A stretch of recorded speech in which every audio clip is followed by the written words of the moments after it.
As you see, my way of recording is very basic, but I want to keep it like this. I like handwriting and it's very therapeutic for me. So this is something I just posted on TikTok, and answer will be here soon. If you hear any voices from outside, it's probably my dog sleeping. Okay. So, here is the question. We need to present this as a power, single power of 3. You will need some law rules to be able to solve it. And, yeah, so I think this is enough. So, for example, let's put this one by one. So, this one is cubed root of 3. So, the rule here is that if you have a cubed root, it means the power of 1/3, so it will be 1/3. So this is the same as 3 to the 1/3. Then we can put 9 as 3 squared. Then square root of 27. So first, square root of 27 is the same as 3 times 3 times 3, which is 3 to the power of 3. But at the same time, we have square root. So we have square root of this, which is 3 and 3/2. Not 3 and 3/2, it's 3 to the power of 3/2. Okay, now the next one, the similar thing, 6 of 81.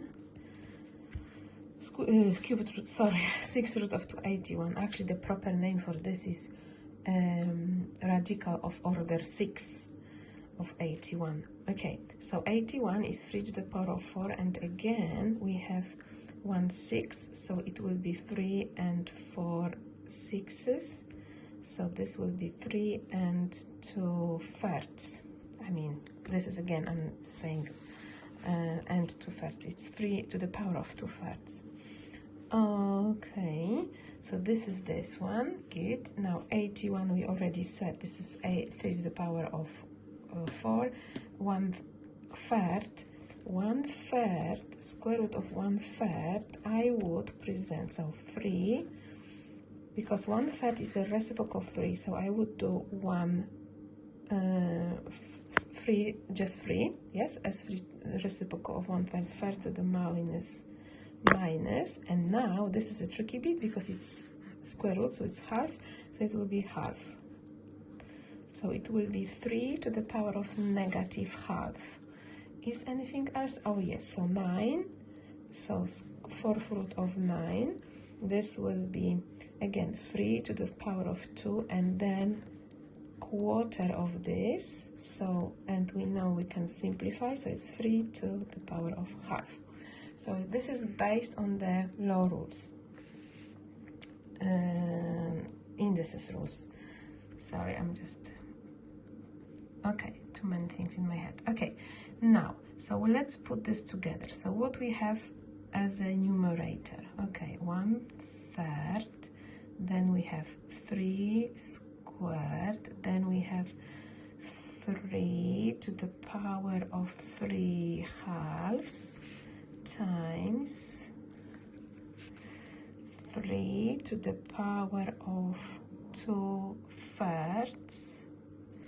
Yes, it's 1, 6, and 4, so 2/3. Okay, now over 3 to the power of 4 times 3 to the -half times 3, and this will be to the half. Okay, so we know that we have if we have the same base, we can add the powers when we have, or when we multiply, sorry, and we have the same base, we multiply. When we divide, we take away the powers. But sometimes it's worth to look more clearly, not more clearly, it's more like in detail. So if you look at this, this is the same like 3 to the power of half minus half plus half. So this is 3 to the power of 0, which is 1.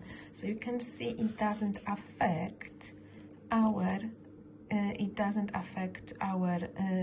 multiplication.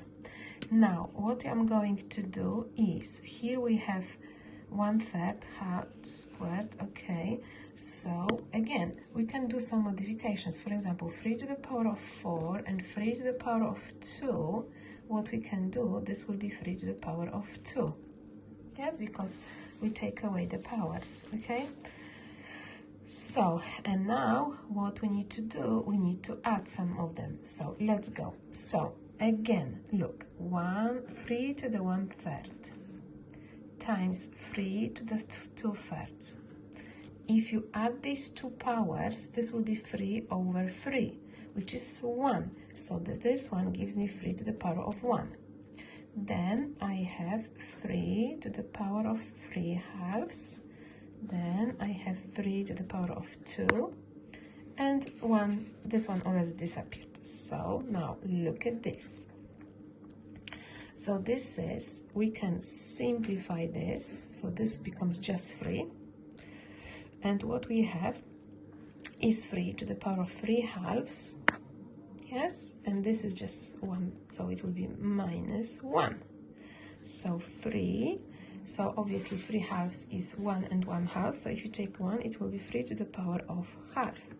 And this is the answer. Well done, us. Thank you.